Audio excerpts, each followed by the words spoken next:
तो गाइस मैं हूं अंकित और आप दिख रहे हैं रेसलिंग फैंस नेटवर्क। शुरू करते हैं गाइस। सबसे पहले अपनी बातों को हम लोग बॉबी लैस्ली एंड जे उसो से। तो इन दोनों ही डब्ल्यूडब्ल्यू सुपरस्टार्स ने कमेंट करा है सीएम पंक के रिटर्न के ऊपर। क्या कमेंट आया दोनों की तरफ से निकल के सामने वो मैं आपको बता दूं। बॉबी लैस्ली थोड़ा सा कॉन्ट्रोवर्शियल स्टेटमेंट देते हैं जो कि थोड़ा बहुत सेटिस्फाइंग नहीं लग रहा है बहुत ज़्यादा। क्या कहते हैं मैं आपको दिखा देता हूँ पहले, फिर आपको ये ट्रांसलेट करके भी बता दूंगा। लैस्ली कहते हैं, I really don't know to be honest with you, I was actually leaving WW in 2008 around the time when Punk was really starting to pick up a little steam. I mean, he was there, but he really didn't do anything at that time. And I know he had a big impact in WWE in his time there. I spoke with some of the guys that know him. I got mixed feelings. Some people were very against it. Some people were, whatever. But it's a land of opportunity. So if he comes back and he helps out the show, and that's the business side of it. I don't really know Punk too personally. When I was fighting, he went to UFC. I put my money on him. So he does owe me a little bit of money. Twice I was like, oh you could do it, come on. तो यहाँ पे जो है कहते हैं बॉबी लैस्ली बहुत लंबी चौड़ी स्टेटमेंट दे दी इन्होंने। मैं आपको बताता हूँ। बेसिकली कहते हैं कि देखो भाई सही से बताओ ना, टू बी ऑनेस्ट तो मुझे पता नहीं है कि मेरे इस पर थॉट्स क्या हैं इसके रिटर्न के ऊपर। क्योंकि जब वो डब्ल्यूडब्ल्यू के अंदर एक्चुअली आ रहा था प्रॉपर तरीके से, जब वो स्टीम गेन कर रहा था, तब तो मैं डब्ल्यूडब्ल्यू लीव कर रहा था 2008 में। लेकिन हाँ, उसने फॉर्स डब्ल्यूडब्ल्यू के अंदर अपना काफ़ी बड़ा नाम बनाया, काफ़ी मेजर इंपैक्ट है उसका। मेरे अंदर काफ़ी मिक्स्ड फीलिंग्स है क्योंकि मैंने काफ़ी सारे लोगों से बात करी इसको लेके। कुछ लोग तो बहुत ही ज़्यादा अगेंस्ट थे, काफ़ी नेगेटिव कहा कुछ लोगों ने इसके लिए। लेकिन फिर डब्ल्यूडब्ल्यू लैंड ऑफ अपॉर्चुनिटी है तो देखना होगा कि ये बिज़नेस को कैसे हेल्प करता है। एंड अगर बिज़नेस के लिए चीज़ें सही है तो देन फिर वही बात आ जाती है कि मुझे क्या दिक्कत होगी। तो बहुत सारे सुपरस्टार्स यही चीज़ कह रहे हैं कि भाई मुझे क्या दिक्कत है अगर बिज़नेस को प्रॉफिट है तो। कहते हैं कि मैं उसे वैसे भी पर्सनली जानता नहीं, बस मैं उसे जानता हूँ कि जब वो UFC में गया था तो मैंने उसके नाम पर शर्त वर्त लगाई थी कि हाँ भाई तू जीतेगा, लेकिन एंड में वो हार गया। और तो उसने जो है एक तरीके से मेरे पैसे भी डुबाए, तो उसने मुझे मेरे पैसे वापस देने होंगे, ऐसे हंसी मजाक में कहते हैं बॉबी लैस्ली। तो बॉबी लैस्ली ज़्यादा सेटिस्फाइड नहीं दिख रहे हैं सीएम पंक के रिटर्न से। बेसिकली उन्हें डाउट है सीएम पंक के बिहेवियर पे। आगे बढ़ते हैं, जे उसो को ही लेके इसी के अंदर अपडेट है। जे उसो भी कमेंट करते हैं सीएम पंक के ऊपर।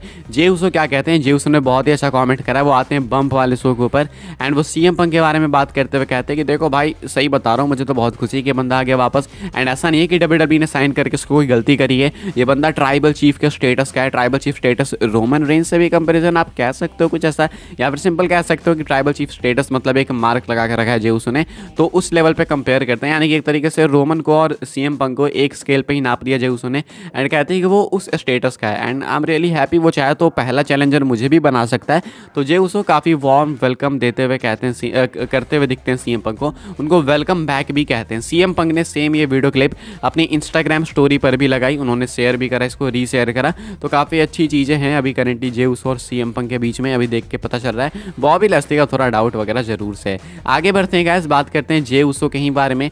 जे उसो और ड्रू मैकिंटायर की करंट फ्यूड ऑनगोइंग है। आपको मालूम है मैकिंटायर तो बिल्कुल नहीं छोड़ रहे हैं जे उसो को, बिल्कुल पीछे पड़ गए। एंड ऐसा लगता है कि जे उसो अभी भी मैकिंटायर को एक मौका दे रहे हैं कि भाई मेरी गलती मैंने मान ली है, मेरे से गलती हुई, बट अब तुम समझ जाओ ना, वो पहले की बात है। अभी बम्प वाले शो पे क्या कहते हैं मैकिंटायर के ऊपर जे उसो, वो आप देख लो। कहते हैं, hey look man, I am sorry use, all right, apologize man, you've got to let that go, don't carry that anger with you all the time. Back in the day we did some regrettable things to you, Drew. I cost to the world championship and we beat you down multiple times. Honestly Us, I was just following orders. I was mad too at the time, but you got to release that anger man, let it go. I promise you your heart will feel lighter. So I am saying it now, I am sorry Drew. जे उसो ने कुछ इस तरीके से ये चीज़ कही। कहते हैं कि देखो भाई सही बता रहा हूँ, मैं तुमसे माफ़ी मांगना चाहूँगा। टू बी ऑनेस्ट मुझे मालूम है कि हमने कुछ ऐसी हरकतें करी जिस बात से मुझे अभी रिग्रेट होता है।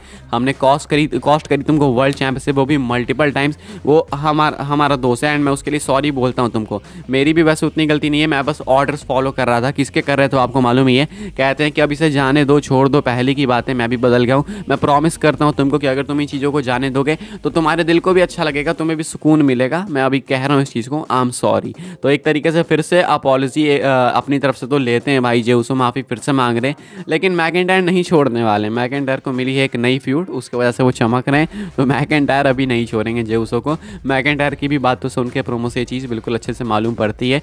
फिलहाल जे उसो चाह रहे हैं स्टोरी के अंदर कि वो चीज़ों को सॉर्ट आउट करें, लेकिन मैकिंटायर नहीं छोड़ने वाले। आगे बढ़ते हैं गाइस, बात करते हैं अगली स्टोरी के बारे में जो कि टिकट सेल्स को लेके आगे आने वाले स्मैकडाउन स्मैकडाउन के एपिसोड को लेकर बेसिकली, ये अगला जो स्मैकडाउन का एपिसोड होने वाला है जहाँ पे सीएम पंक होने वाले हैं, उसके टिकट्स के क्या हालात है, कितने टिकट्स बिक गए हैं, क्या सोल्ड आउट शो होगा, मैं आपको बता दूं जो करंट सेटअप कैपेसिटी है वो है 8692 की, एंड ये 2 दिन पहले की अपडेट है, तो अभी नंबर्स चेंज हुए होंगे। तो टोटल 8692 लोग फिट हो सकते हैं सेटअप के अंदर, जिसमें से कि टिकट्स डिस्ट्रीब्यूट हो चुके हैं 8257, यानी कि 8257 टिकट्स बिक चुके हैं। 2 दिन पहले तक बचे हुए टिकट्स थे 435, यानी कि 435। अभी 2 दिन बाद आई गेस कुछ तो कम हुए होंगे ज़रूर से, लेकिन पिछले 2 दिन का स्टेटस कुछ चाहिए कि इतने टिकट्स बाकी हैं, ऑलमोस्ट सोल्ड आउट है, मान के चलो 450 यानी 450 टिकट्स इतने बाकी हैं, इतने सीट्स बाकी हैं, बाकी के सारे भर चुके हैं, यानी कि अराउंड 8000 से लेके 9000 के बीच में आपको कैपेसिटी देखने को मिलेगी इस वाले फ्राइडे नाइट स्मैकडाउन के एपिसोड के लिए, जहाँ पे कि सीएम पंक आने वाले हैं।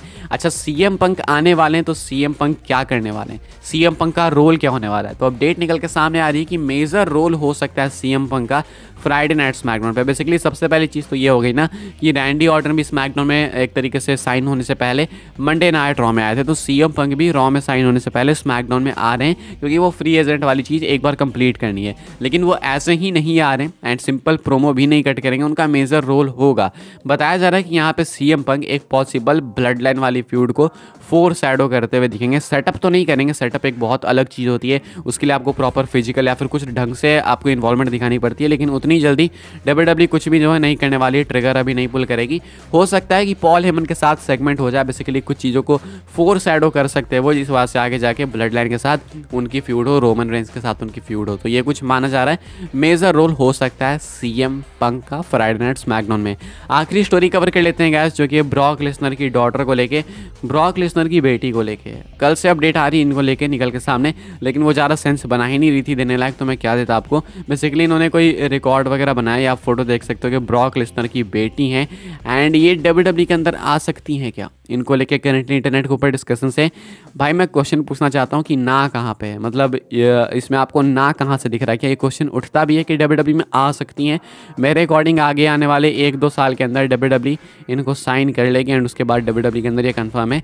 लेसनर के बेटे भी भाई उसी तरीके के हैं, लेसनर की बेटी, वैसे लेसनर की बेटी ज़्यादा ब्रॉक लेसनर दिखती है एज़ कम्पेयर टू लेसनर का बेटा, तो ऐसे में जो है इनका ब्रॉक लेसनर की बेटी का हो सकता है कि डब्ल्यूडब्ल्यूई के अंदर आपको डेब्यू देखने को मिले बहुत ही जल्दी, 1-2 साल के अंतर में।